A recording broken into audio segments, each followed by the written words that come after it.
बेन्नेहोळ येथे वाहून गेलेल्या 2 विद्यार्थ्यांपैकी एकाची सुटका झाली असून दुसऱ्या विद्यार्थ्यासाठी शोधकार्य सुरू आहे। उत्तर कन्नड जिल्ह्यातील सिरसी तालुक्यातील बेन्नेहोळ येथे ही घटना घडली।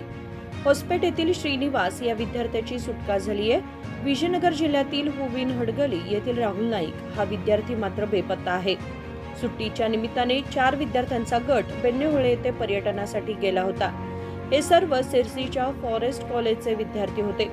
पाय धुताना घसरलेला श्रीनिवास याला वाचवण्यासाठी धावलेला राहुल यावेळी पाण्यात ओढला गेला। दोघेही धबधब्यात कोसळले। तत्काळ घटनास्थळी दाखल झालेल्या अग्निशामक दल व स्थानिकांच्या मदतीने दगडामागे अडकल्याने श्रीनिवास याची सुटका झाली।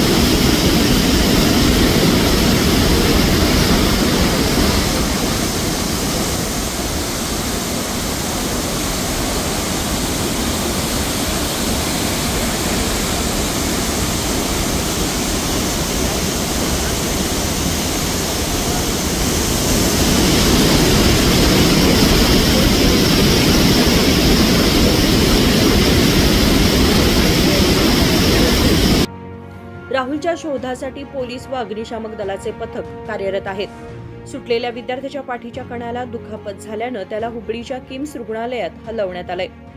दाट जंगलातून जाणारा सिरसीचा बेन्नेहोळ परिसर जरी अतिशय आकर्षक असला तरी तो अत्यंत धोकादायक मानला जातो। अग्निशामक दल, सिरसीचे सीपीआय शशिकांत वर्मा आणि पोलीस पथकांकडून बेपत्ता विद्यार्थी राहुलसाठी शोधकार्य सुरू आहे। निखिल असुकर, KMM मराठी, रामनगर।